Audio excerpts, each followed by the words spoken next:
আমি ইন্টারভিউতে কেন বললাম যে অনার্স সেকেন্ড ইয়ার আমি পড়ি। তো কি চলছে ভাই brother, welcome to another episode of meme review. তো চলো আজকে দেখি কে গেস্ট আছে আমাদের।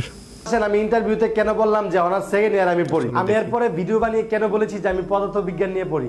আসসালামু আলাইকুম, কেমন আছেন সবাই? আপনারা ইতিমধ্যে সোশ্যাল মিডিয়াতে হয়তো বা দেখেছেন যে আমার একটা ভিডিও ক্লিপ নিয়ে সোশ্যাল মিডিয়াতে কন্ট্রোভার্সি ক্রিয়েট হয়েছে, যেটা পুরো বিষয়টা আজকে ক্লিয়ার করার জন্য আপনাদের সামনে আমি চলে আসলাম। তো যে ভিডিও ক্লিপটা ভাইরাল হয়েছে সেটার মধ্যে আমি বলেছিলাম যে আমি অনার্স সেকেন্ড ইয়ারে পড়ি এবং সেটার মধ্যে কয়টা সাবজেক্ট, সেই বিষয়টা আমি ভুল বলেছিলাম। এখন আসেন আমি ইন্টারভিউতে কেন বললাম যে কেন বলেছিলেন ভাই? জাতি জানতে চাই, বলেন আপনি।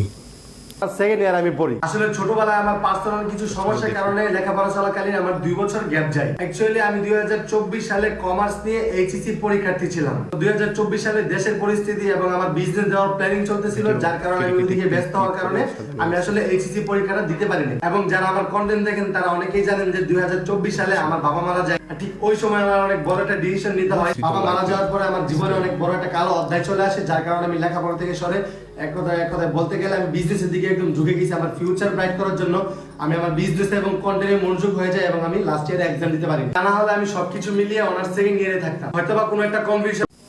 আরে ভাই, তুই তো পড়াশোনা করস না, তুই ডিরেক্ট বলে দিবি যে আমি পড়াশোনা করি না। তোকে মিথ্যা বলতে হবে কেন? মানে মিথ্যা বলার তো কোনো প্রয়োজন নেই। তুই শোতে গেছিস, মিথ্যা বলার তো কোনো প্রয়োজন নেই। তুই ডিরেক্ট বলে দিবি যে আমি পড়াশোনা করি না, পড়াশোনা বাদ দিয়ে দিয়েছি, আমি বিজনেস করি, আমি কন্টেন্ট ক্রিয়েটর, আমি উদ্যোক্তা, আমি এটা সেটা, আমি ব্যবসায়ী, আমি এভরিথিং। তোর মিথ্যা বলার তো কোনো প্রয়োজন নেই। মিথ্যা কেন তুই বলবি?